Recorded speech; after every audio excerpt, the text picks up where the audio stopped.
Seltzer Kings podcasts. ChatGPT Plus is free for college students through May. Here's the thing. You've got a lot to do between now and then. Studying for finals, writing papers, trying to keep your life on track. And ChatGPT can help with all of it. It can quiz you for your econ exam, make a study guide from your French notes, plan out your meals and study breaks. It can get really specific on how you like to learn. It can even help you come up with ways to stop procrastinating. So from now until summer break, take advantage of all the ways ChatGPT can make your life easier. Restrictions apply. Hello, I'm Gavin St. James, the junior producer for What the Hell Were You Thinking? It is June, and that means it is our new annual pledge drive month where we ask you to support What the Hell Were You Thinking and all the fine podcasts on the Seltzer Kings podcast network. It is also the month of host Dave Bledsoe's birth, and he feels that alone should compel you to help in any way that you can. Of course, he would prefer that help in the form of monetary compensation via our Patreon, patreon.com/whatthehellpodcast. But he would only use that money for liquor, cigarettes, and the company of sex workers. Those poor women. No one should have to endure that. So perhaps you will feel as queasy as I do about that. You can also help by recommending the show to a friend. Take their phones, follow the show on their podcast app, or perhaps spam them on their social media. It helps others find the show and understand the living hell I endure every week working with that man. Also support the good shows on the network. Head over to seltzerkings.com and find something that does not have a raging alcoholic egomaniac. Thank you for listening, and thank you for your support.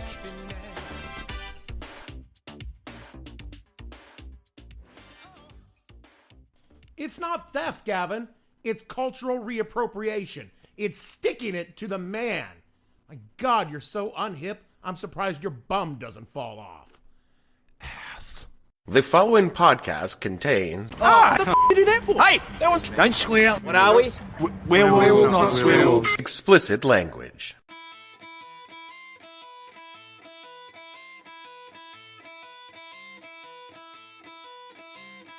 Hello and welcome to the podcast that asks a simple question.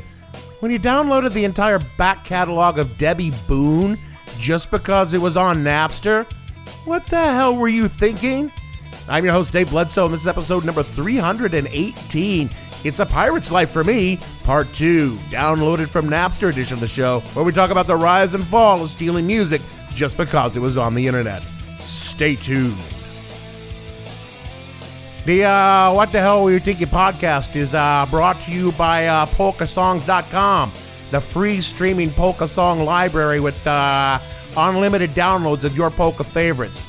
Are you a polka fan on the prowl for some sweet new tunes from fresh, hot artists like Eddie Blazonic and the Versatones or Walt Solek, the Clown Prince of Polka?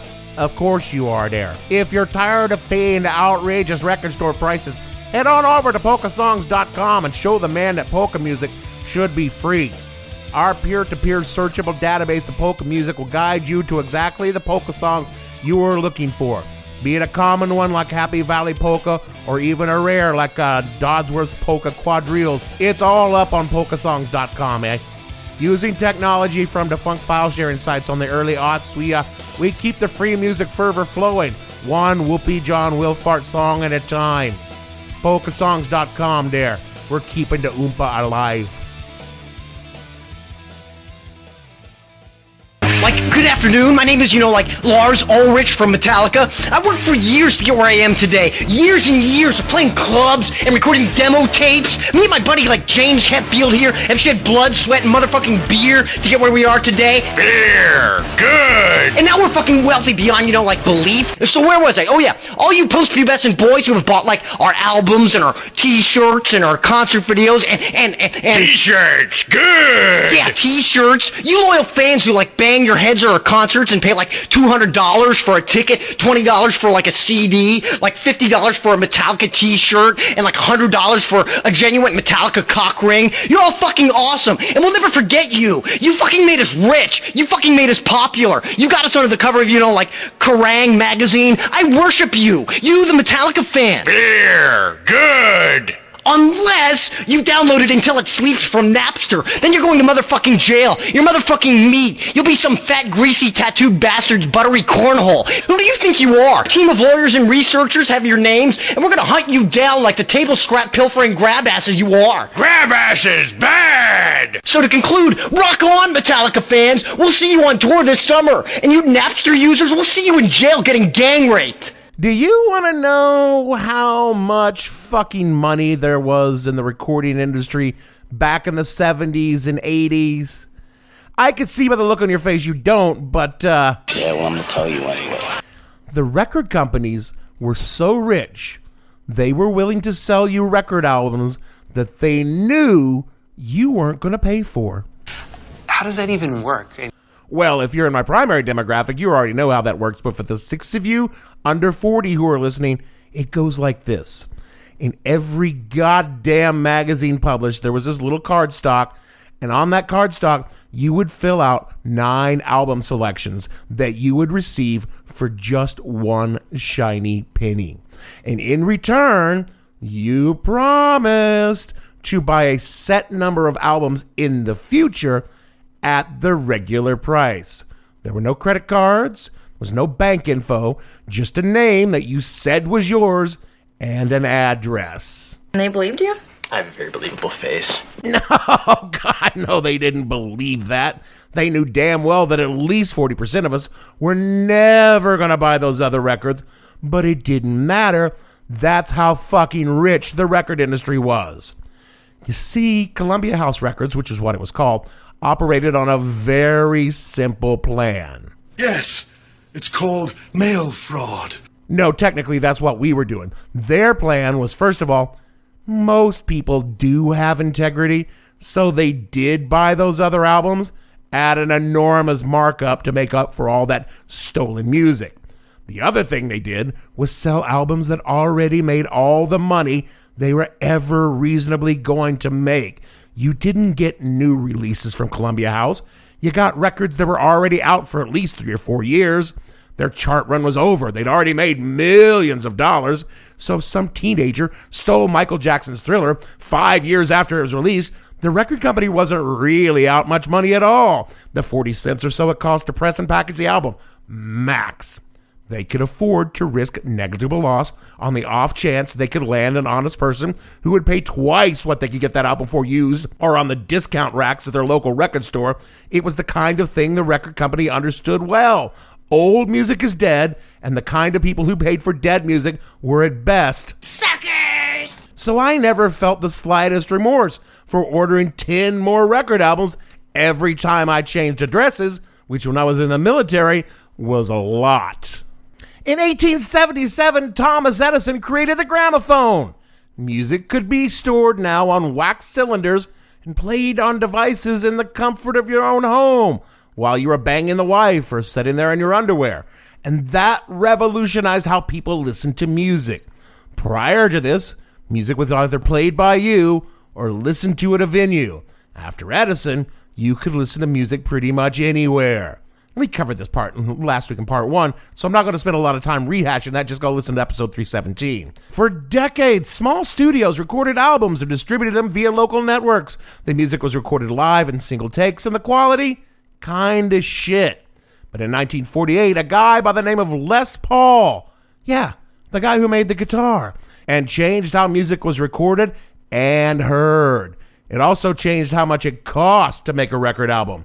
This opened the door for music companies, and that's where things got real. From musicthinktank.com, quote, record albums who brought together composers from the publishing industry and musicians from the live industry and created vinyl for the recording industry would employ people to find upcoming talent, to put the right musician with the right song in the right studio with the right producer or sound engineer and release the record at the right time. These people became known as artist and repertoire representatives, or A&R reps, who went on to pick and choose the successful artists we see today, unquote. If there's one thing you need to know, it's that the recording industry since day one has been a massive fucking grift, taking in billions of dollars for the people running the labels and giving as little back to the artist who made the music as possible. Sounds about right. They figured out early on that people loved jazz music, and jazz music meant black musicians. And black musicians meant that they were people they could easily exploit. After all, the thinking went, who's going to take the word of a Negro over a nice white businessman like me? So they ripped off black musicians, paying them a pittance for their music and selling it for a fortune to the white people. Then, after World War II, folks came home from the war all horned up, and boy, did they fuck. They fucked so much, they created a shit ton of babies who would grow up to consume a lot of music, and the music they consumed came largely from black performers and a new genre called rock and roll. Chuck, it's Marvin. Your cousin, Marvin Berry. You know that new sound you looking for? Well, listen to this. And that genre was promptly stolen by white people and exploited for all it's worth. Black musicians fought for decades to get their share of the stunning profits made off their creations. Many of them are still fighting today. But even the white people were getting fucked by the recording industry, as they are today. From a report by Citigroup, who know a thing about fraud and graft, called Putting the Band Back Together about profit distribution in music, that was written in 2018. Quote, in the U.S. music industry, generated $43 billion in revenue, matching the prior peak in 2006. While business-to-business revenues and music ads are flattish, consumer outlays are at all-time highs. Artists' share of the revenue is small.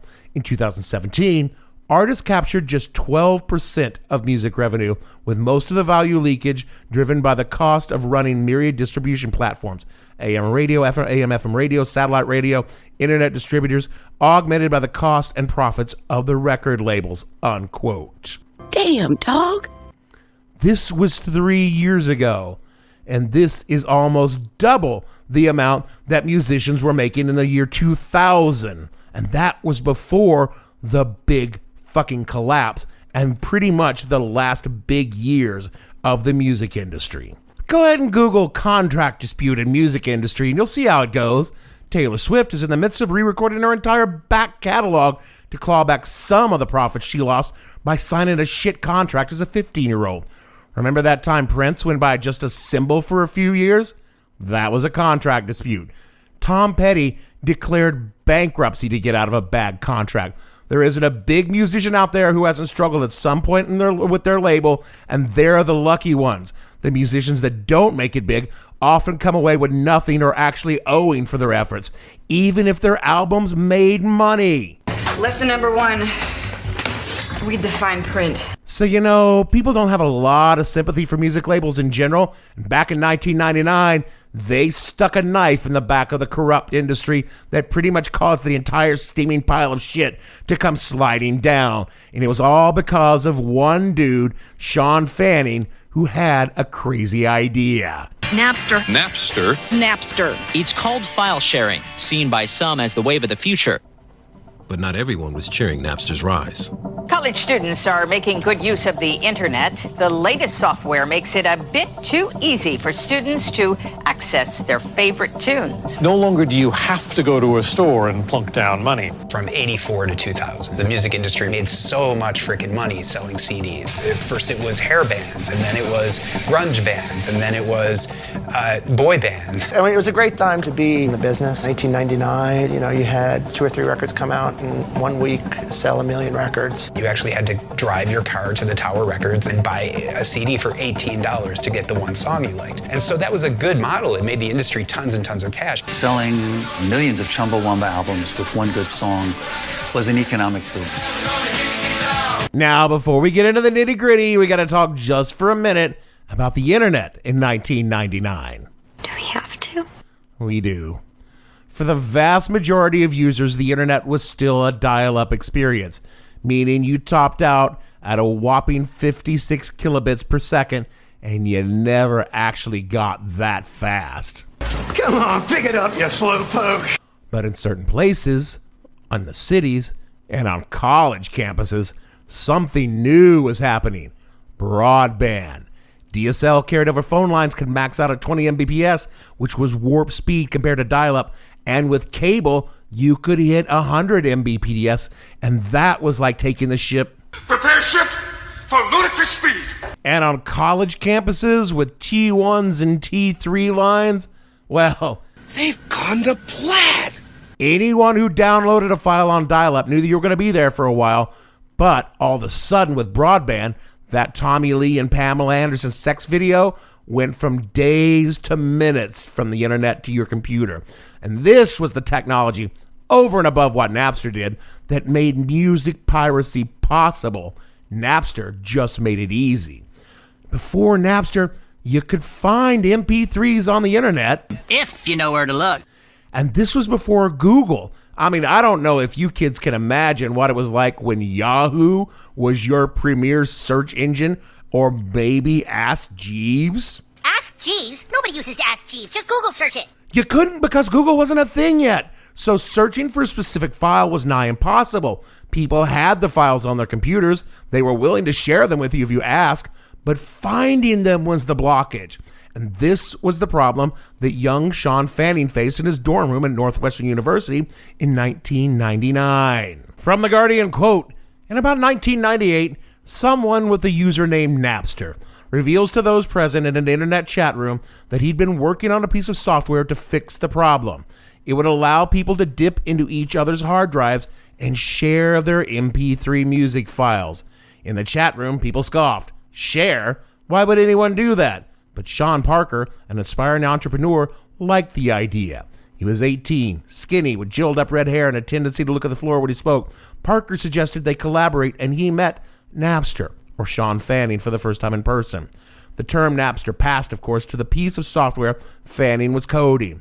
Working on a borrowed PC at his uncle's Massachusetts office, sleeping in a nearby utility cupboard in order to conduct days-long programming sessions, Fanning had finished the product by the spring of 1999. Parker, meanwhile, had wheedled $50,000 from investors, and the pair moved to California. Friends from the chat room were hired as staff, and Napster was launched in May of 1999. By October, it had 4 million songs in circulation.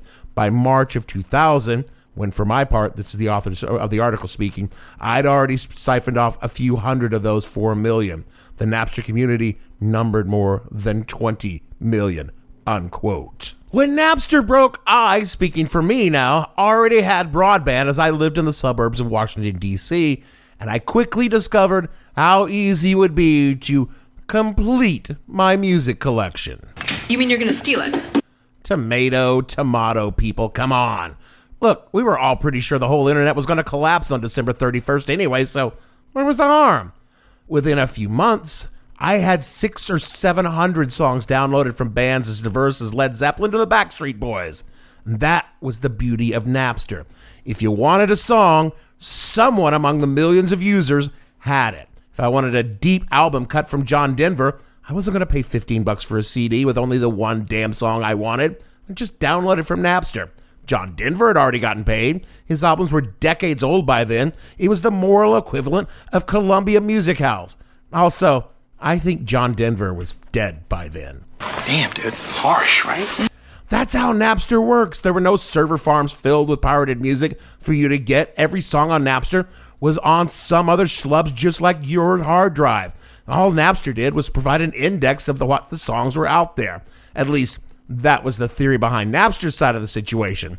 The recording industry took a rather different view. They promptly sued Napster for copyright violations, and while that was working its way through the courts, they came after the downloaders.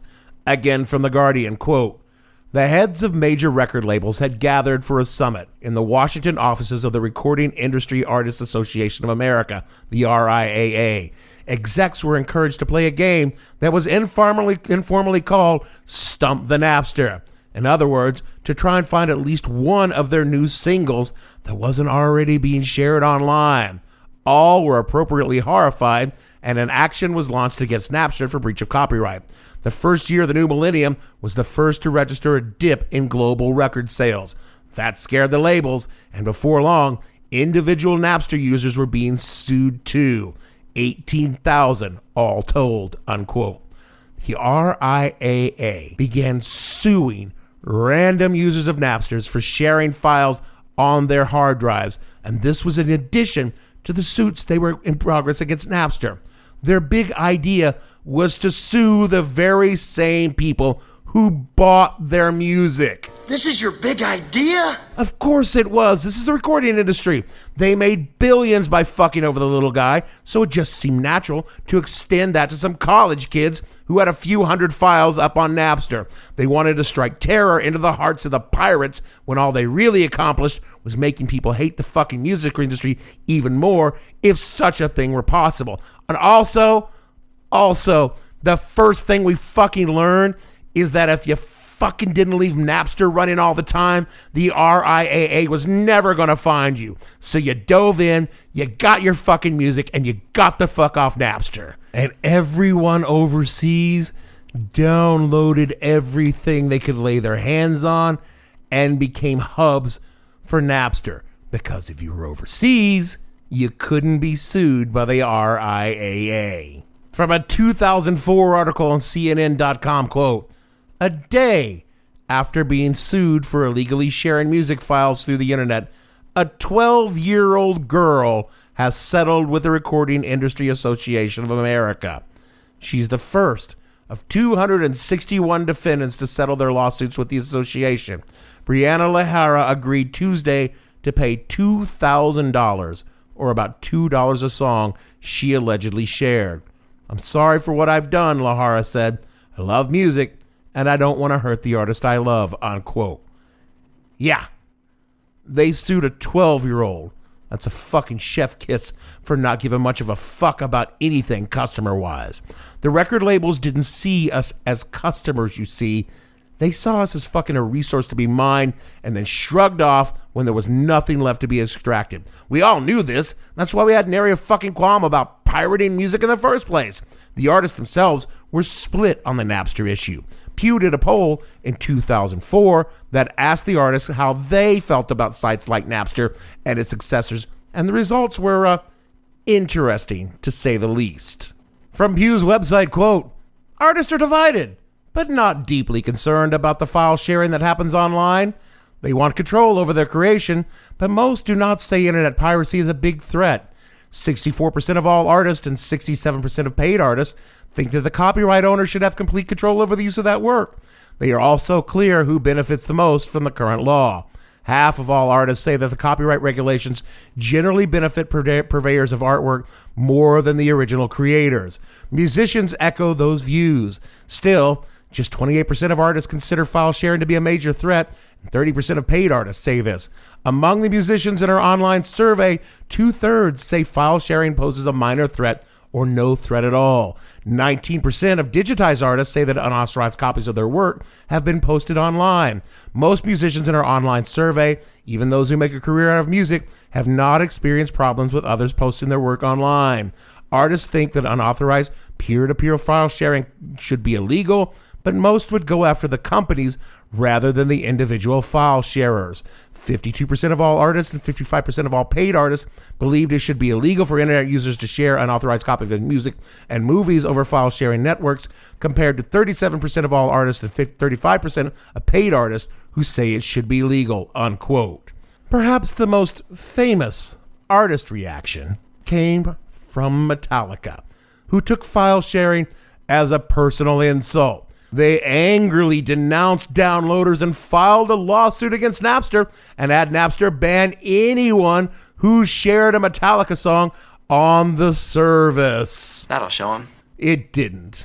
From ultimateclassicrock.com, quote, "The backlash was immediate and severe against Metallica, perhaps because to bolster their case, the band tracked down 335,000 plus usernames of people they alleged downloaded their music illegally and asked Napster to block them. As a result, the lawsuit started being seen as a personal attack against fans or a greedy move, not a matter of principle or a disagreement between businesses. Some artists are in it for the pure art of music. Others are in it for the money," said student Wayne Chang, who managed Napster's online community bulletin boards. He told CNET, "Metallica just showed which side of the line they're on." The online music company, August Nelson, set up a website called paylars.com that MTV reported let fans donate $1 for each officially released Metallica song to make up for all the revenue the band thinks they're losing to MP3 trading. Aspiring animator filmmaker Bob Seska, who also got into the act, producing several videos mocking the lawsuit and the band members. Played one of those at the beginning of the show, and created a Metallica short called Metallagreed for Motley Crue.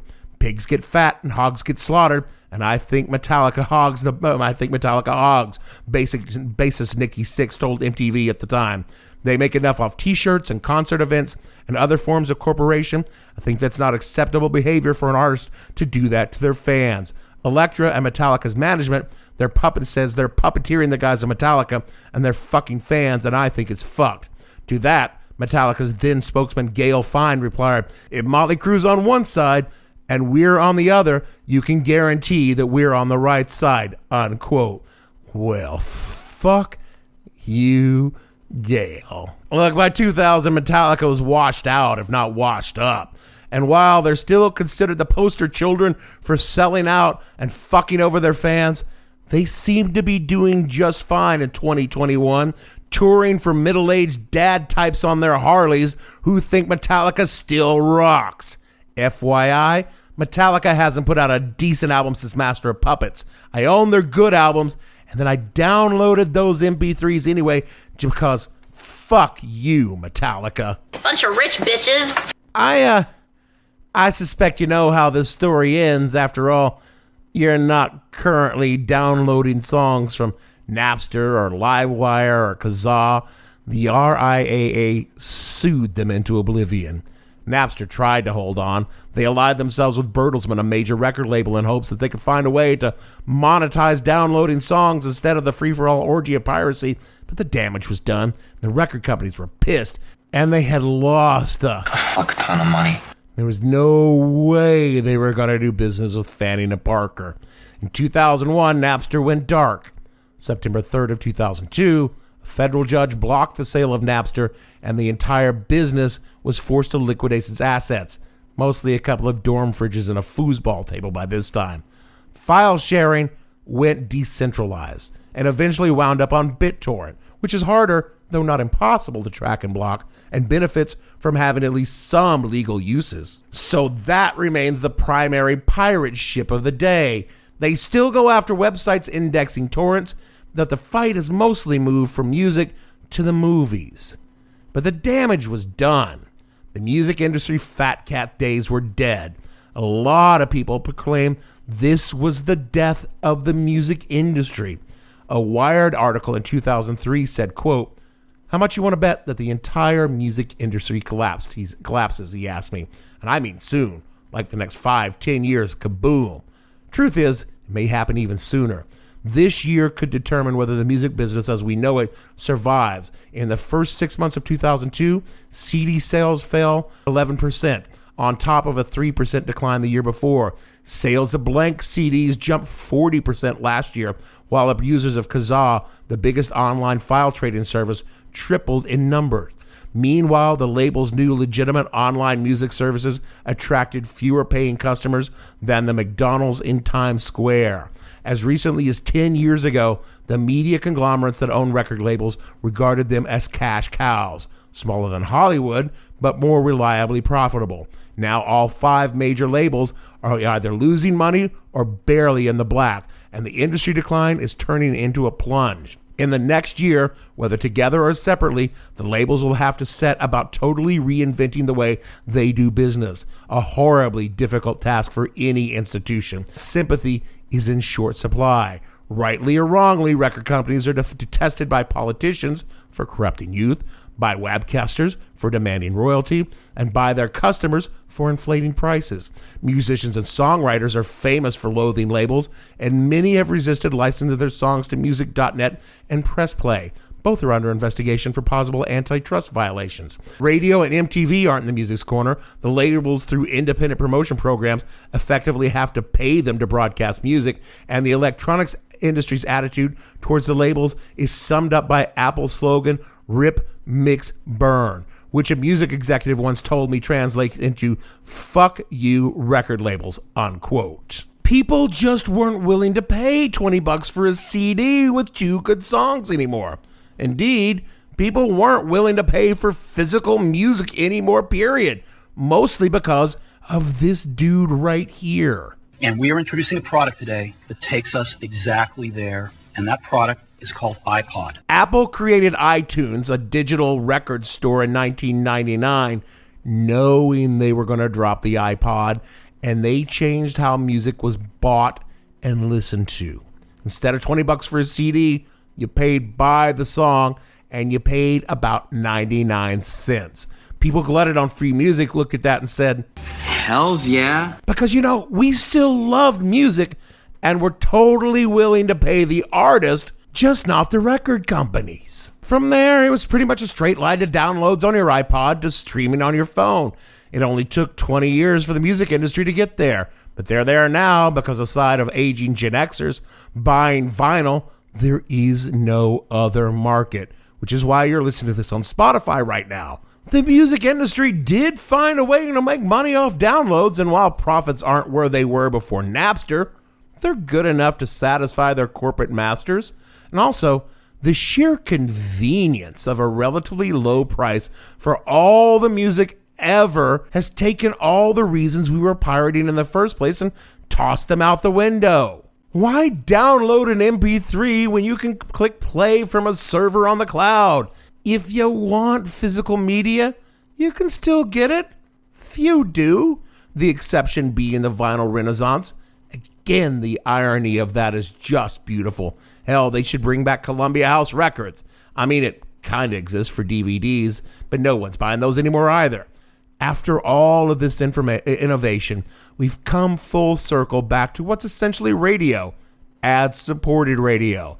The only difference is you never have to wait for the DJ to play your favorite song. You can hear it anytime you want, which is great for you, but not so hot for the DJ, which is why all of us have fucking podcasts now. Don't worry, though. The music industry is still fucking over the artist.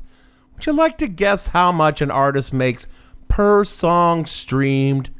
Before you answer, let me explain to you the reasoning behind the record labels making so much more than the artist back in the day.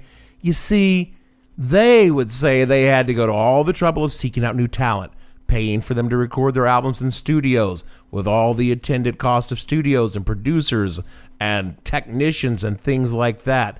Then they had to physically create the album, then get the album to market, promote the album both through ads and getting radio airplay, all of which was expensive, particularly the part where they were paying the radio DJs payola to get it on the air. And then, of course, the mafia got their cut. So, yeah, maybe they had an argument. But today, none of that applies, really. Artists largely find their own audience through social media. They produce their music in home studios. Shit, I've got a home studio. I don't even do music, but I could because I've got a mixing board and a computer. There's no physical media to produce, and the labels expect the artists to do all their own promotion. So given all of that sophistry and justification, what do you think the artists who are doing all the goddamn work are getting every time you click play on Spotify or watch a video on YouTube? All of it, Jerry! All of it! Oh, my sweet summer children. No. 99% of all the streams pay the person whose talent and effort and heart went into creating the song that you play. Okay, here you go. Take the penny, shiny new penny. Yeah, and they get 1 cent. A shiny new penny a play. Bitch, motherfucking over fucking assholes! Don't ask me why this is. It just is. Well, I guess if I had to really say, there is a reason why this is. It's a little thing called capitalism. This episode is brought to you by MeUndies. Underwear drawers are like the Wild West. You never know what you're going to pull out or what shape it's in. So upgrade your collection with the buttery soft comfort of MeUndies. MeUndies' signature fabric is as soft as a warm hug from your favorite sweater. Plus, it's breathable and oh so comfy, making it ideal for all-day wear. Get 20% off your first order, plus free shipping at MeUndies.com/Spotify with code SPOTIFY. That's MeUndies.com/Spotify, code SPOTIFY.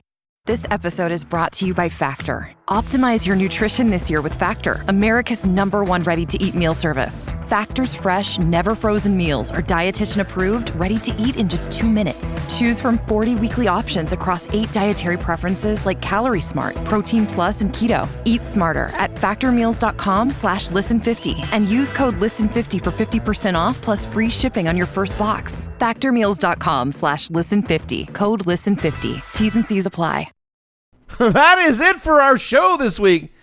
It is harder these days to steal music. I mean, this very podcast gets copyright hits on your YouTube cross posts almost every week for some 5 or 10 second song blurb we play of John Denver. You fill up my senses like a night in a forest, like the mountains in springtime, like a walk in the rain. And then boom, we're demonetized on YouTube. But you know what? I'm fine with dead John Denver getting that penny. It's hard being dead. Speaking of dead, rate and review this show wherever you get your pods so other people can hear it, and consider you dead to them for suggesting the kind of show that makes fun of John Denver being dead. I'm not making fun of that. I'm a huge John Denver head. I can play all of his songs on guitar. All of my unkind words about artists no longer with us can be found on the Soch at the Hell_podcast on Twitter and the show name on Facebook. Did you know that you yourself can fight podcast piracy? Kick this show some money on Patreon. Patreon.com/whatthehellpodcast. Just like John G did this week. Thanks, John. You didn't have to do that. But let's just say the photos will be returned to you unopened and unseen by anyone. All of our racy shows are there for you for your extortionate purposes at whatthehellpodcast.com. And we are a proud member of the Seltzer Kings podcast who want you to know that no one is actually being blackmailed in any way to support this show. So for me, Dave, fuck you, Lars. Fuck you, James Bledsoe, producer. I only downloaded that Petula Clark song from Nutella because it was long out of print on vinyl. Gavin, and all the fictional RIAA lawsuits on this show, we want to say, yeah, we were caught stealing once on LimeWire. It's just a simple fact. When we seized the song and we didn't want to pay for it, we just downloaded that shit like it didn't matter because fuck the record industry. And we'll see you all next week.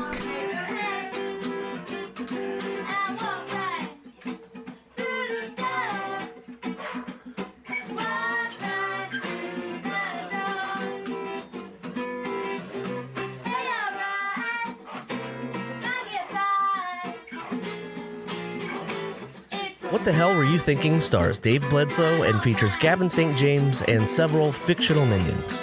The show is produced by Kimberly Steele and a part of the Seltzer Kings podcast network.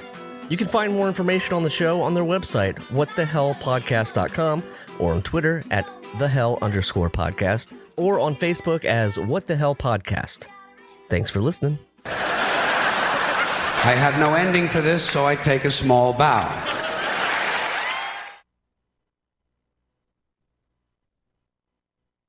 Seltzer Kings podcasts.